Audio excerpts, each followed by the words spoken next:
New year सगळ्यांना. तर नवीन वर्षाची सुरुवात झाली आहे. आपण नवीन वर्षाची सुरुवात फ्रूट कस्टर्डपासून करूयात. तर चला बघूया. एका बाउलमध्ये मी दूध घेतलेलं आहे, नॉर्मल थंड दूध घेतलेलं आहे. त्याच्यामध्ये 2 चमचे कस्टर्ड पावडर टाकली मी आणि त्याला व्यवस्थित मिक्स केलं. आणि त्याच्या सगळ्या गुठळ्या असतात त्या मोकळ्या करून घ्यायच्या. हे बघा, असं व्यवस्थित मिक्स करायचं. इथे मी एका भांड्यामध्ये दूध घेतलेलं आहे 1 लिटर. त्याच्यामध्ये जे मी बाउलमध्ये बनवलं होतं कस्टर्ड मिक्स ते ॲड करायचं. आता हे व्यवस्थित मिक्स करायचं.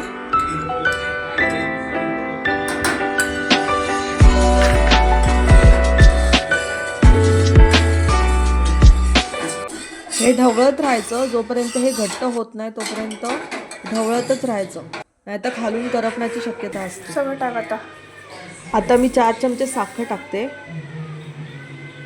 जास्त गोड पण नाही लागलं पाहिजे, कारण की त्याच्यामध्ये आपण फ्रूट्स ॲड करणार आहोत. आता हे मिक्स करायचं व्यवस्थित.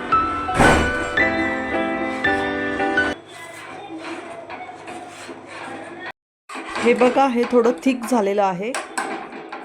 एका बाउलमध्ये आता आपण काढूयात.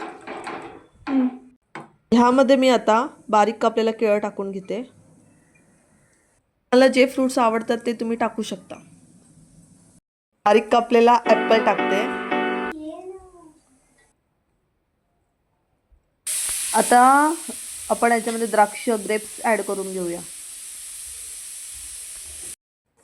डाळिंब टाकून घेऊया.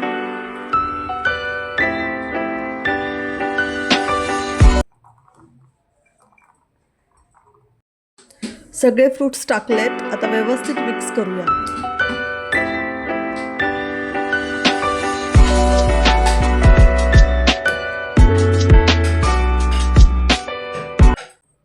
हे बघा किती सुंदर झालेलं आहे. ह्याच्यामध्ये सगळे फ्रूट्स ॲड केले तर छान वाटतंय. आपण आता यामध्ये फ्रीजमध्ये ठेवून देऊ, म्हणजे ते थंड होईल आणि थंड झाल्यावरती छान लागतं. तुम्हाला हा व्हिडिओ कसा वाटला मला सांगा. लाईक करा, शेअर करा, सबस्क्राईब करा. थँक्यू.